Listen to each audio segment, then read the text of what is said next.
Hal-hazırda biz Moskvanın vergi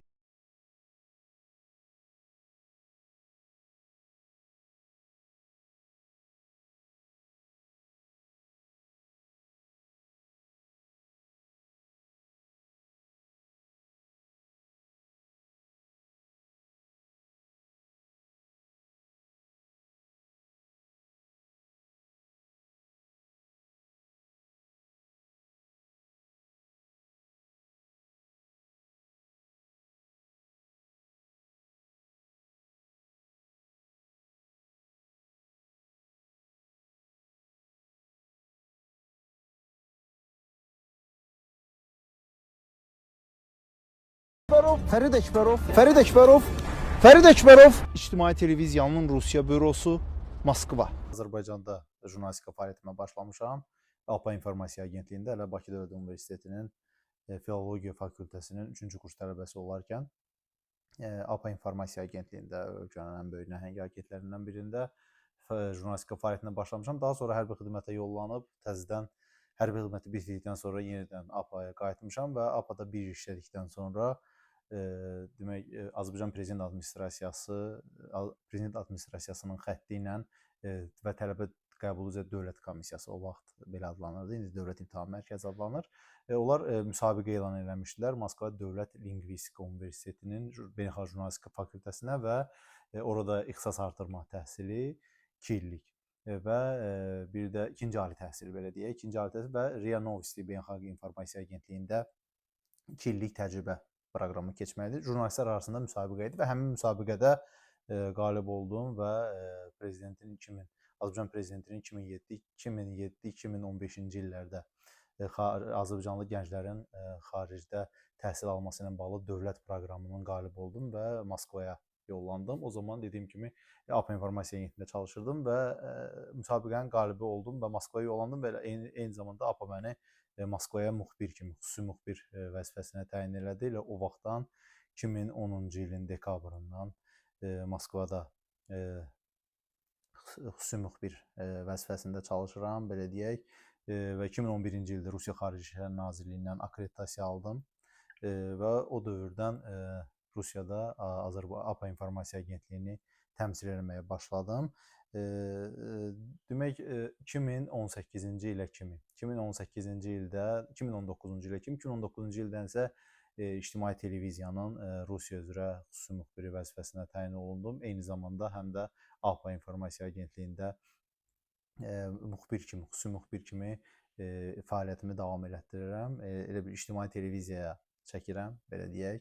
APA İnformasiya Agentliyində isə xəbərlə təmin edirəm, agentliyi xəbərlə təmin edirəm, belə deyək.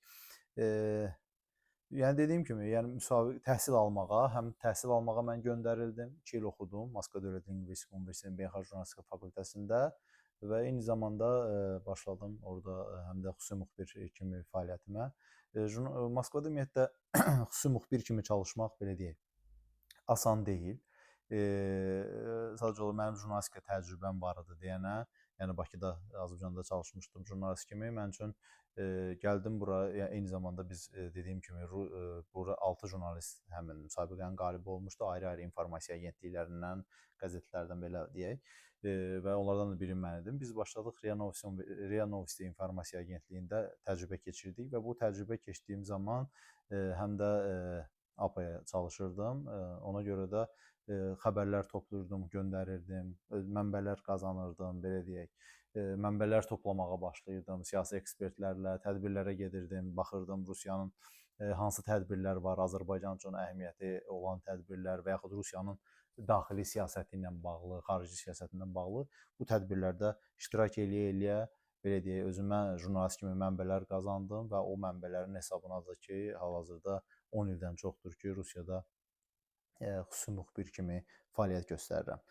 Əlbəttə ki, Moskva kimi yerdə mənbələrlə işləmək çox çətindir. Bir də ki, əgər sən xarici jurnalist statusundasansa, xarici jurnalist üçün bu daha 2 qat çətindir.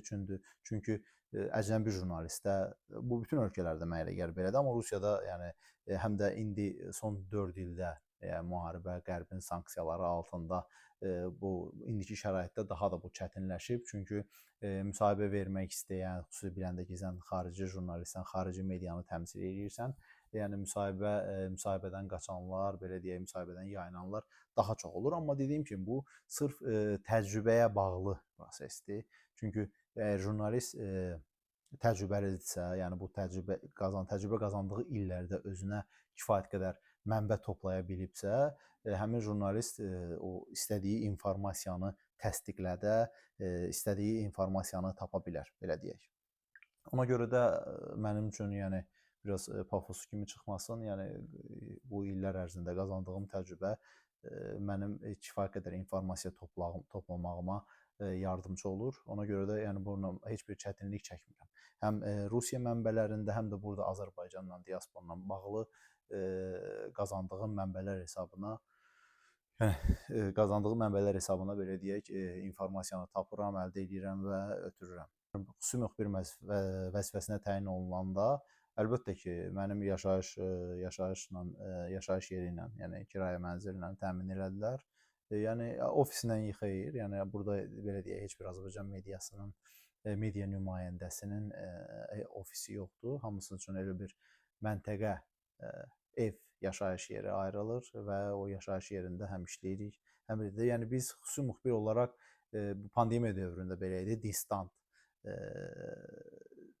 işləmək, fəaliyyət, amma biz elə xüsusi müxbir özü elə bu həmin məsafədən işləmək, yəni evdən işləyirik, yəni çəkilişlərimiz olanda və yaxud hansısa gedəndə o zaman yəni gedirik. Rusiyanın daxilində, Rusiyada jurnalist kimi çalışmağın çətinlikləri var, öz çətinlikləri var.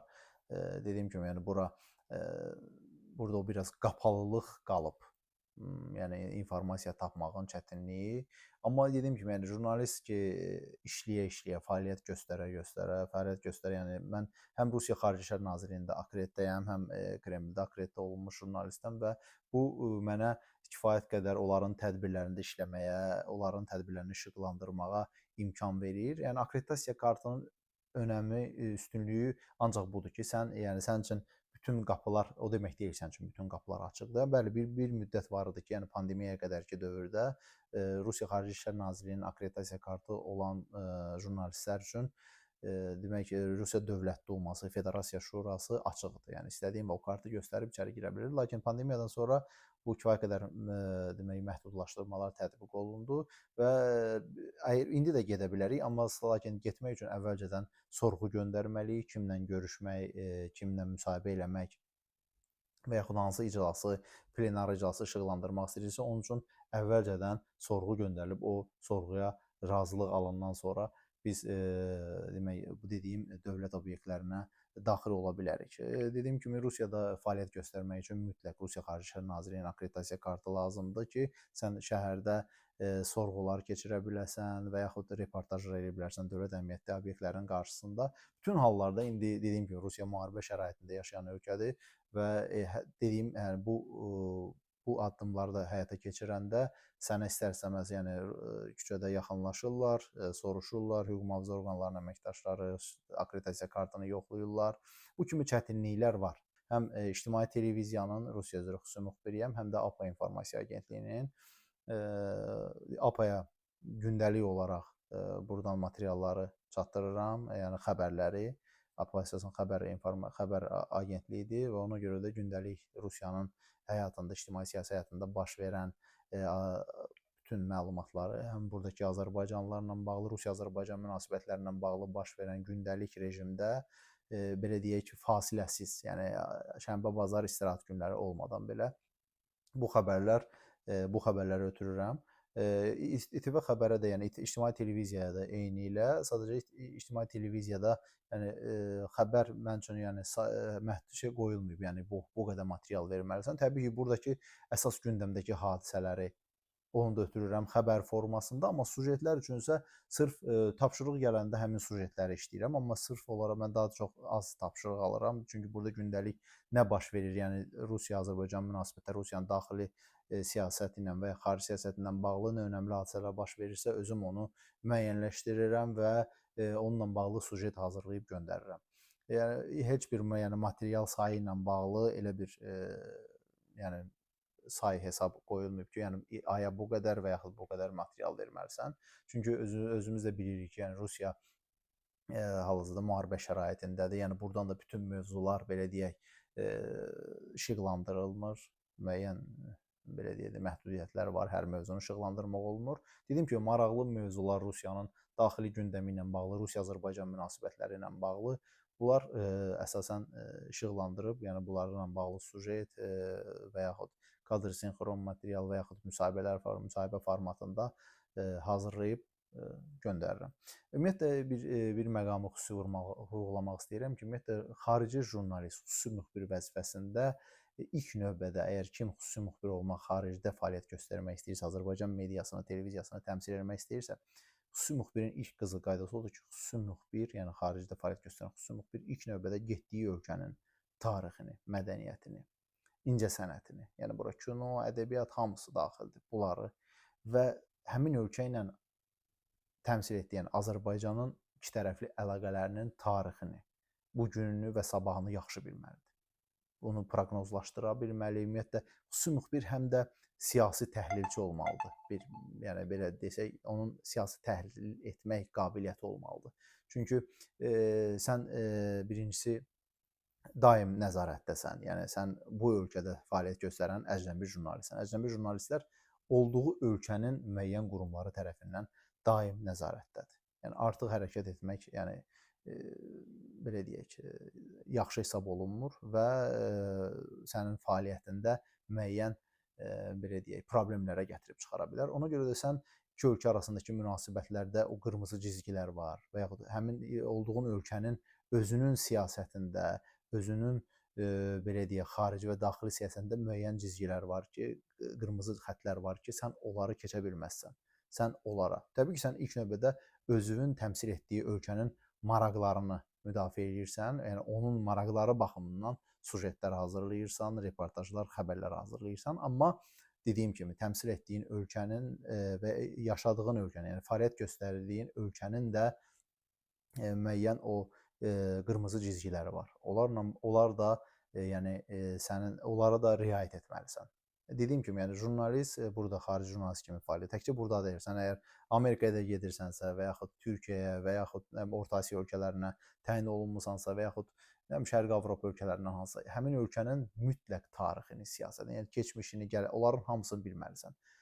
Bütün siyasi məqamları, daxili mətbəxini, bunları bilmədən burada fəaliyyət göstərmək qeyri-mümkündür. Mən demirəm, mən bura gələnə kimi, Rusiyaya xüsusi müxbir təyin olunana kimi bunların hamısını bilirdim. Bəli, Rusiya ədəbiyyatı ilə, Rus ədəbiyyatı ilə, Rus incəsənəti ilə, Rus filmləri ilə, bunlarla hamısından əlbəttə ki, xəbərim var idi.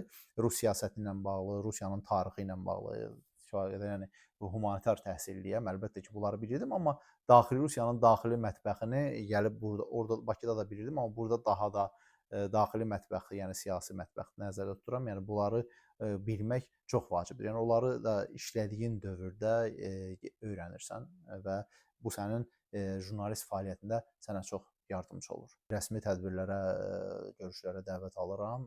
Dediyim kimi, mən artıq 13 ildir, 13 ildən çoxdur ki, Rusiya Xarici İşlər Nazirliyində akkreditasiya olunan jurnalistəm.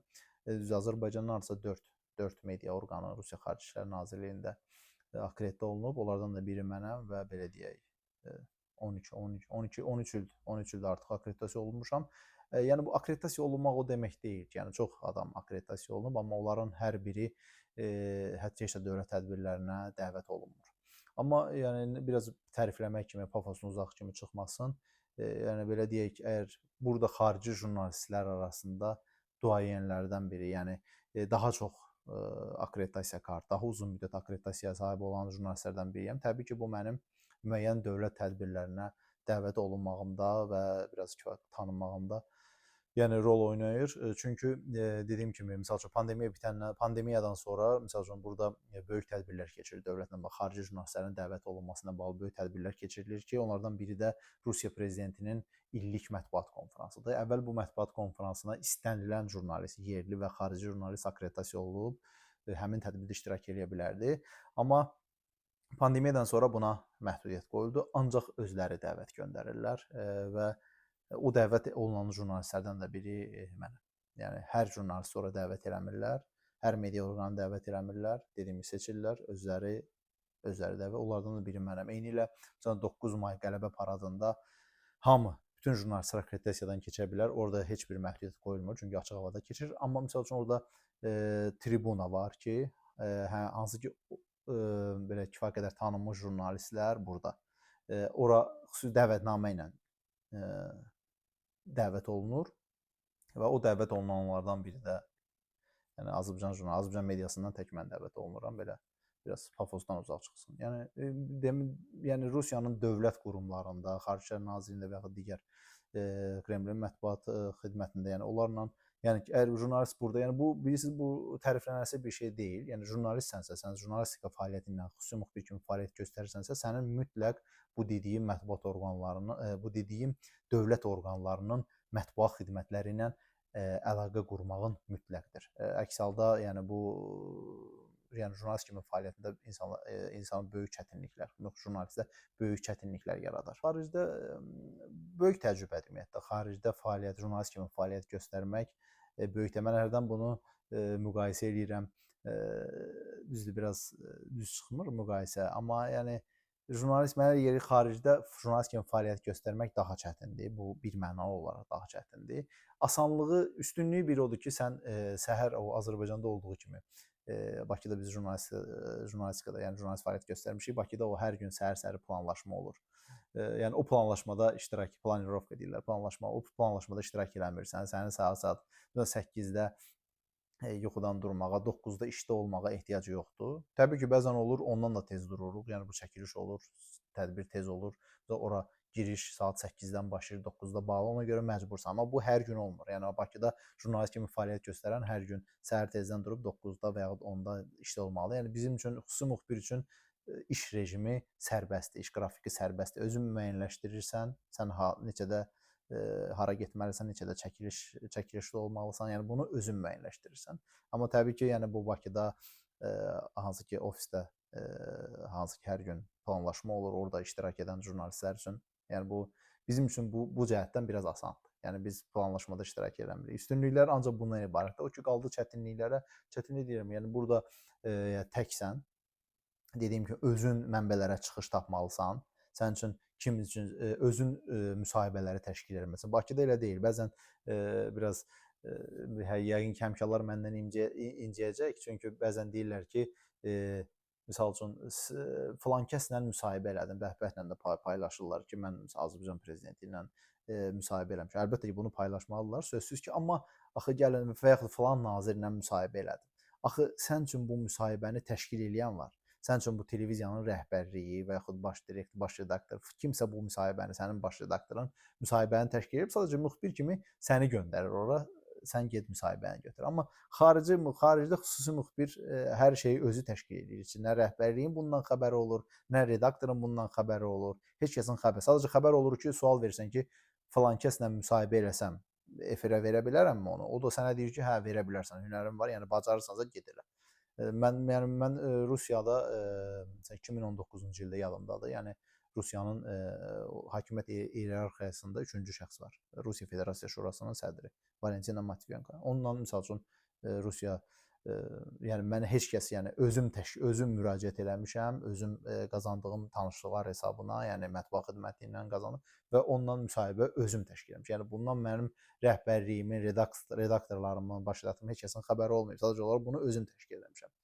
Bax budur, fərq budur, bundan ibarətdir. Yəni bu ona görə də yəni mənə gəlir ki, əsl jurnalistika fəaliyyəti belə deyək budur. Jurnalist özün üçün təşkil edirsə, bu daha çətindir. Yəni xüsusi müxbirin dediyiniz kimi xüsusi müxbirin çətinliyi, qarşılaşdığı çətinlik bundan ibarətdir. Azərbaycanda yerli mediada çalışanda müxbir özü dediyim kimi onu göndərirlər filan kəslə müsahibə elə. Yəni onun sadəcə olaraq o sualları götürür, gedir filan kəslə müsahibə edir, amma xüsusi müxbir isə hər şeyi özü təşkil edir. Hər şeyi özü təşkil edir və özü gedir müsahibəni götürür, göndərir. Xaricdə belə bir arzu, mən şəxsən məndə belə bir arzu heç vaxt olmayıb. Sadəcə olaraq bir imkan kimi yaranıb göndəriblər. Yəni mən oxumaq hüququ, təhsil almaq hüququ qazanmışam və eyni zamanda rəhbərlik sadəcə dedi ki, bizim orada müxbirimiz yoxdur. get sən də bizim orada müxbirimiz olarsan. Mən də gedib işləmişəm. Və əgər kimsə arzulayırsa bunu, dediyim kimi bayaq da qeyd edirəm ki, burada xüsusi müxbir kimi işləməyin qızıl qaydası ondan ibarətdir ki, sən yaşadığın ölkənin, gedəcəyin ölkənin tarixini mütləq bilməlisən. Tarixini, incəsənətini, ədəbiyyatını, bunların mədəniyyətini, bunları mütləq bilməlisən. Bilməyin şərtdir və ikinci şərt, ikinci yox, birinci şərtlə bu bayaq sadaladığım şərtlərlə bərabər həm də həmin gedəcəyin ölkənin öz ölkəni təmsil etdiyin, yəni Azərbaycanla ikitərəfli münasibətlərinin tarixini, mütləq tarixini və hazırki durumunu mütləq bilməlisən və bunu bilmədən, bu münasibətlərdən xəbərsiz olmadan, xəbərin olmadan, xəbərin yoxdursa, sən jurnalist kimi fəaliyyət göstərməyin, nəsə materiallar hazırlamağın çox, dediyim kimi, çox çətinlik yaradacaq sənə. Dediyim kimi, həm də jurnalist, xarici jurnalist bu xəbər jurnalistikası deyil. Xüsusi müxbir həm xəbər jurnalisti olmalıdır, həm mədəniyyətdən sujet hazırlaya bilməlidir, həm siyasətdən sujet hazırlaya, həm də hadisədən baş vermiş bir partlayış hadisəsi baş verib ondan bir sujet hazırlaya bilməlidir. Yəni xüsusi müxbir bütün jurnalist, yəni iqtisadiyyat da bura daxildir, idman da bura daxildir. Hamısı xüsusi müxbir bütün bunların cəmləşmiş formasıdır. Ona görə də bunun adına xüsusi müxbir deyirlər. Yəni sən bütün Azərbaycanda daxildə fəaliyyət göstərirsənsə, yəni orada hər jurnalistika özünün müəyyən spesifik sahələri var. İqtisadiyyatdan yazan ayrıdır, idmandan yazan ayrıdır, mədəniyyətdən yazan ayrıdır. Yəni ora hər bir tədbirə, hərəsinə bir bu sahə üzrə ixtisaslaşmış jurnalisti göndərirlər. Amma xüsusi müxbir bunların hamısının birlikdə cəmləşmiş formasıdır. Yəni sən bu bütün belə deyək ki, spesifik məlumatlara malik olmalısan ki, xüsusi müxbir vəzifəsində çalışasan. Ona görə də dediyim kimi, xüsusi müxbir vəzifəsində, xüsusi müxbir kimi işləmək istəyənləri ancaq bunları arzulayaram ki, yəni bu dediyim bu məqamları nəzərə alsınlar. Təşəkkür edirəm, uğurlar arzulayıram hamınıza.